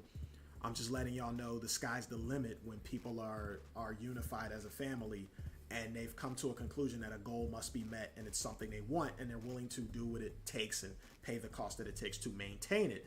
And a part of your due diligence is to make sure you vet the person who you want to maintain it, to make sure you have a trust in that, because some things we're not going to be able to advance in unless we just trust someone. And we'll get it wrong a couple of times. It's happened in the community already. It's people we trusted and we couldn't, and then we trusted and we couldn't. But that's a part of life. You work it out. You keep getting a feel for people. You get your energy gets behind them. You throw some money at it. You throw some resources and time at it. And you run that gamble in today's world. Is the person trying to get rich off of me? Are they trying to take from me? You don't know. You take a stab in the dark in today's world, and sometimes it works out, sometimes it don't. But that's a part of living. I have extra money that I keep on the side for things that I need help with to make my channel grow and to make my artwork grow, and and to keep my community growing. So as you pass to me, I pass to other people, and I self-balance. So I have people I throw resources to that I have taken a chance in trusting. And could I get screwed years later? It's possible, but in my mind as it stands, people are doing the right thing. I'm not worried too much about personality worship and stuff like that. That's never been my thing. Personalities help get the information across, though. So I would like the people I learn from to have a bit of personality, because it helps get the info across. And then I study the info they give, I test it, and if it works for me, I stick around. It means they're doing something right. But if I find out I'm just buying a bunch of equipment, buying a bunch of products, and doing a bunch of crap and trying to convince myself that it's working, I'm wasting my time, and I'm not that kind of person. So, but that's me putting that info out. It's up to you to decide whether, you trust certain things. So for those who are here, that means you have given me that blessing, and I appreciate y'all, because you wouldn't be spending your time here with me if there wasn't some form of trust there, some sort of growth, or some sort of narrowing down of information. Something is helping. And that's what I'm happy about. If I can supply my life to have a certain amount of freedom and structure and be able to, it creates time to help someone else out. To me, that's a part of the spice of life. Like, my artwork is for the sake of, I like it for entertainment. So when I'm creating the design backgrounds and taking real cool pictures, my intent is for someone else to enjoy it. I'm enjoying the fact that I'm in the locations taking the pictures. That's where my enjoyment comes from. But when I bring it back, I'm hoping that it's good enough where you will enjoy it. And if y'all say, yeah, I'm not feeling it too much, then I'm going to be like, all right, I'm going to try something else, because a part of the fun is figuring out what makes it work for people, like what makes them enjoy it. That's a part of the fun, figuring that out. And sometimes people throw me ideas, you know. So I enjoyed this. I hope you guys are enjoying yourselves and the things you do in your life. And if you're on social media and I follow you, I always enjoy when you guys put up pictures of your experience, because trust me, I keep up way better than people think I do. So I know a lot about what's going on. So, all right, peoples. Thanks for coming through. Make sure y'all follow those channels. Make sure y'all check out y'all head on over to Melanin versus Diabetes, as you can see on the screen, over on Patreon, Dr. Inky's channel. Make sure you get in there and watch that documentary. Buy the DVD on drinky.com. If you don't like watching these things on the internet, you want to use your Blu-ray player and all that, do these things. Keep up, catch up, show love to one another, keep it real, and all that other good stuff. So until next time, I love you guys. I will catch you in the next live stream.